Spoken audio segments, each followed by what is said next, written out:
Good morning, family. This is Aunt Beth. Welcome to my lamppost. So, this is a rather unusual video. I wanted to talk to you about a dream I recently had about heaven, at least the outskirts, and the lessons I think the Lord was trying to talk to me about. So, I don't have dreams very often.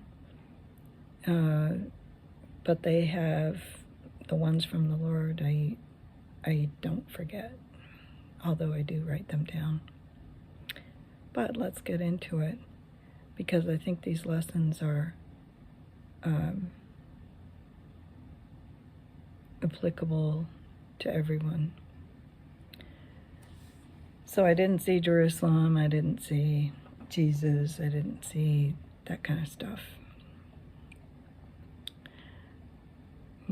But I think what the Lord was trying to talk to me about is an allegory, and I'll try and describe it briefly as best I can so you have a frame of reference, because I think there's two lessons that come out of this. One is the courage to ask people on the periphery of our lives, and the other is sometimes I think we're looking at the wrong thing. So,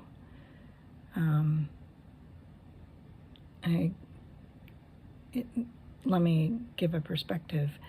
This was a setting sort of like the English countryside, rolling hills and stone walls and country lanes, not paved, wide, like 2 cars wide. In the U.S.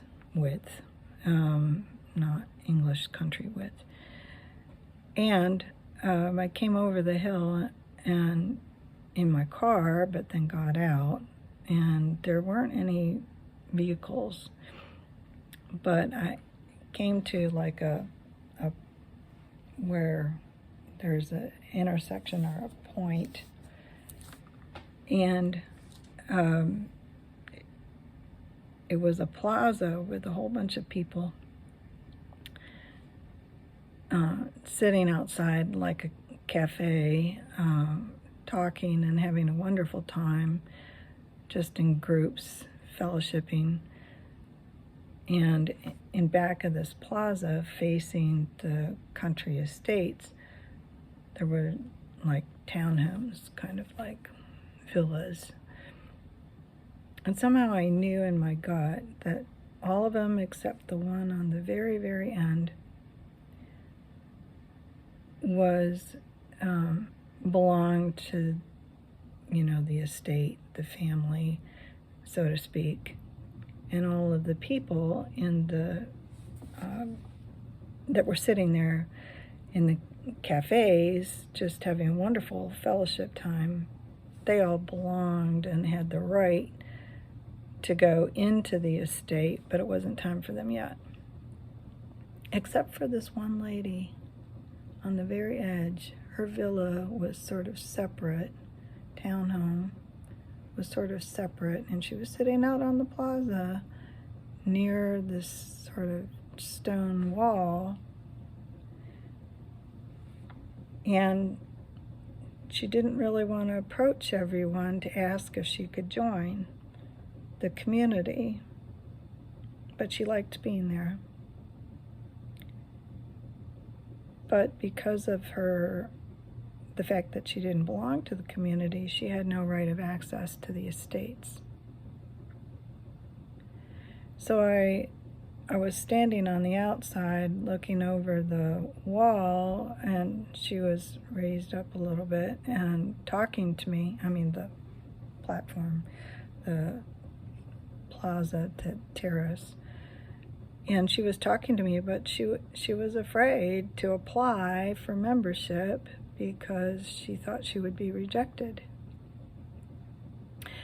And she liked being around the people, but she didn't want to be embarrassed by having them realize that she really wasn't a member.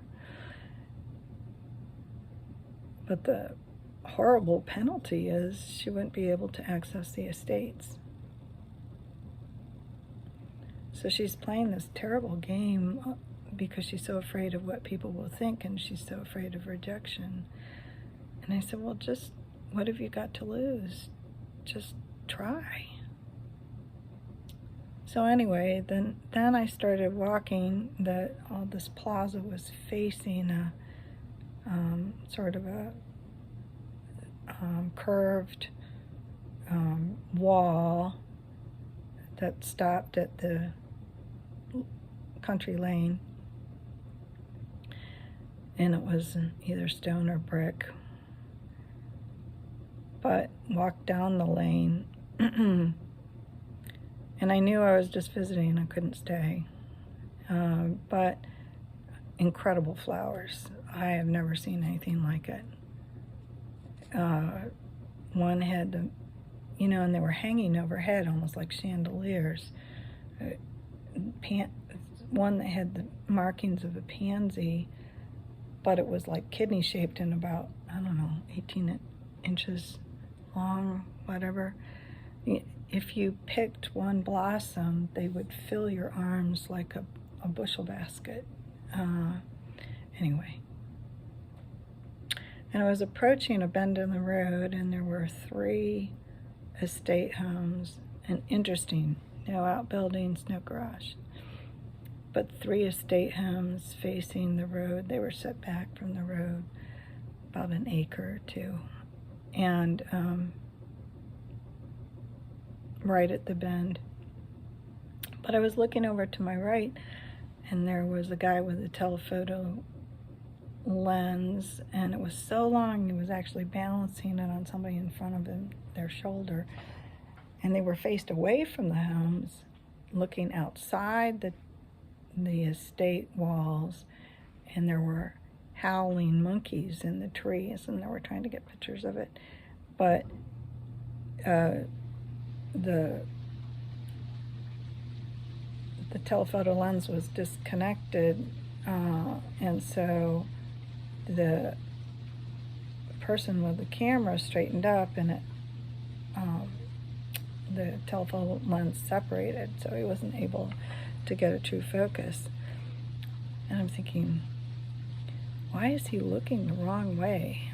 Why is he not looking into the estate? Why is he looking at howling monkeys that can't get into the estate? And I woke up.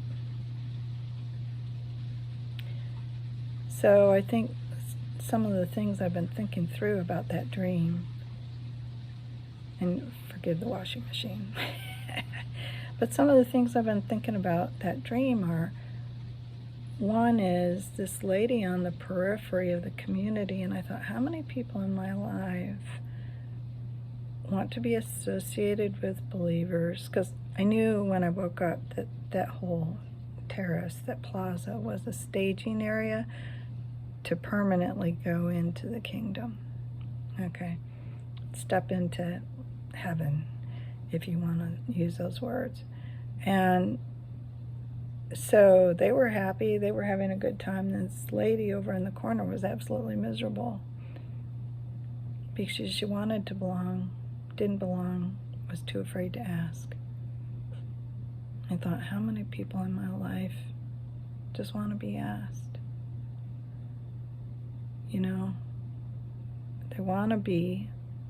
They want that inheritance.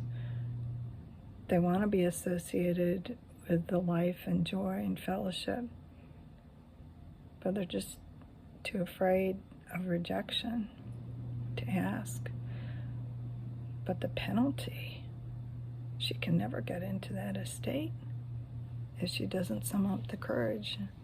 And I read a book when I was a kid called Ask Me to Dance.